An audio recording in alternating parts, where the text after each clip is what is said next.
Jadi jangan kita kembali berbicara mundur. Makanya ini kan sesuatu yang sudah diputuskan oleh para pendiri bangsa, tapi kita hianati dengan mengungkit-ungkit lagi tentang persoalan-persoalan agama untuk kepentingan mencapai tujuan politiknya.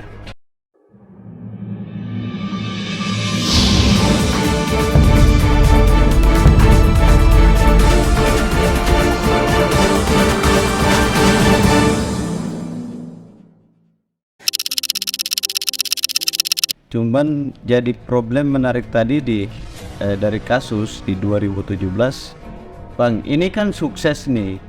Saya punya pikiran atau punya opini yang itu bisa membuat mendatangkan disukai banyak orang. Ya. Itu kan bangga dong. Benar nggak? Apalagi jadi pemula begitu. Iya. Jadi pemula ya, jadi penulis pemula contohnya. Iya. Lalu contoh kasus yang tadi soal abang ceritakan yang di 2017 itu menariknya, ini sukses. Ini kan berarti level selanjutnya ini kan pasti dimainkan atau enggak kira-kira. Dan kalau dimainkan ini bagaimana? Tingkat kerusakannya sampai di mana, Bang, kalau ini dimainkan dan ketika ini dibiarkan, itu tingkat kerusakan hidup berbangsa bernegara ini level berapa sih menurut Abang? Pertama begini, saya menyampaikan ketika itu dipakai, saya menganggap itu sebagai pengkhianat terhadap pendiri bangsa.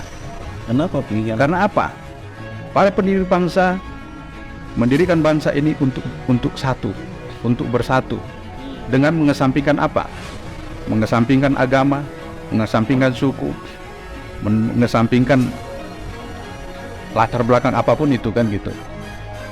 Karena kalau tanpa ada kesatuan dari para pendiri bangsa dengan mengesampingkan suku, agama, maka negara ini tidak akan terbentuk. Tetapi mereka mengabaikan, kan gitu.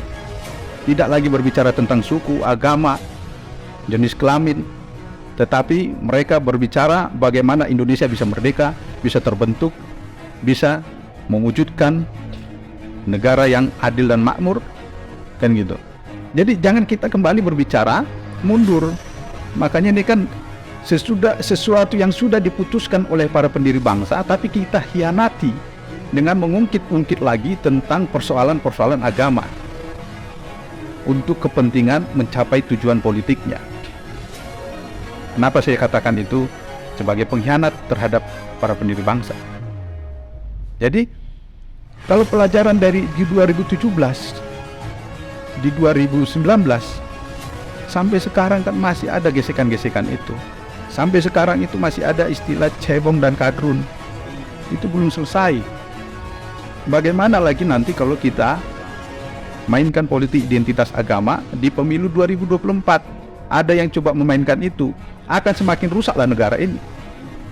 Bagaimana pemimpin yang terpilih di 2024 nanti akan memimpin negara ini dengan tenang kalau nanti rakyat kita tidak bersatu, saling bermusuhan, sedikit-sedikit nanti akan tercipta konflik, gesekan-gesekan akan bisa dengan mudah terjadi konflik karena hanya sedikit gesekan, karena imbas dari politik identitas agama ini dimanfaatkan. Sedangkan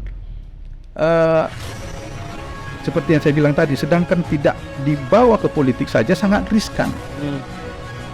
Membawa-bawa agama, apalagi memakai agama untuk kepentingan politik, maka bisa-bisa bubar negara ini kalau sampai itu terjadi.